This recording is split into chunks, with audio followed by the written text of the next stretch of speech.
Alrighty, so what I'm doing here is I've got two piers that I've got on some concrete that I dug about 2 feet deep in my last video. You can check that out. 2 foot deep, about a foot or two. Fill this up with concrete, and now I'm setting these blocks.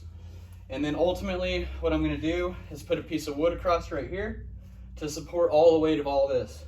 And or you could use these pads also if you needed to jack up your floor. This would be the time you could use that pad to jack it up. But in my case, I'm not going to have to do that. So I'm going to show you how I concrete these blocks into those pads that I poured yesterday.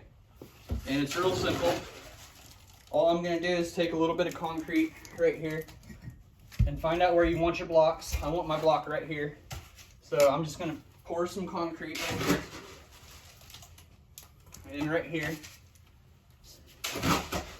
And it doesn't have to be perfect, you see.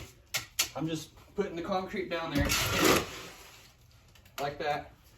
Get quite a bit on there, not too much, and I got gloves on. I'm just going to smear it around and I'm going to set my block on it. Just like that.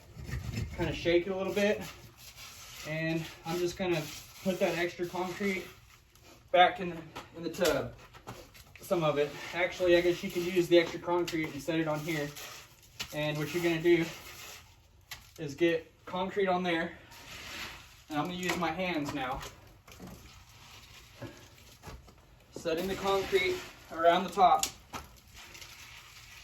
all the way around,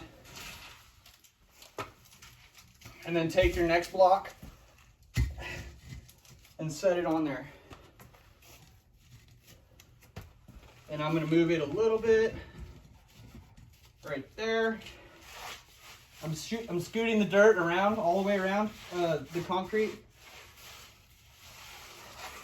And then I'm going to take some here,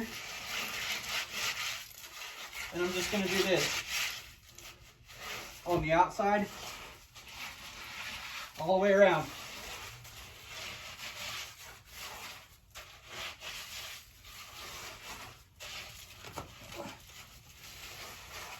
All the way around the back too. I know you can't see it. Okay. And I'll bring you in close here in a little bit, right after I get done with this. Okay, so there's that one. I'm going to take one more.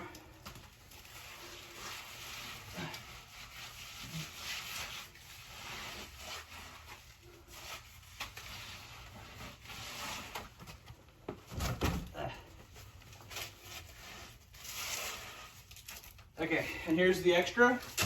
Now I'm going to take my gloves off, and see, that was just my hands, a water bucket, and the concrete that I mixed, which you can see how the concrete was mixed in my other video. Here's what this looks like. And you can take a broom and sweep it to get it flush, or take a tool or something, but I'm just going to let it dry a little bit and then just use my hand and scrub it down with a block of wood or something like that after about 30 minutes or so. And you can see this is going to dry around the bottom and all the way around. Once this dries, it's going to be stuck to the ground, and I'm going to place a piece of wood on here, and that'll be in another video. And I'm going to do the same thing that I did here on this one right here. And if you've been watching some of my other videos, you can put a glove over the pipe so that the sewer smell doesn't come out.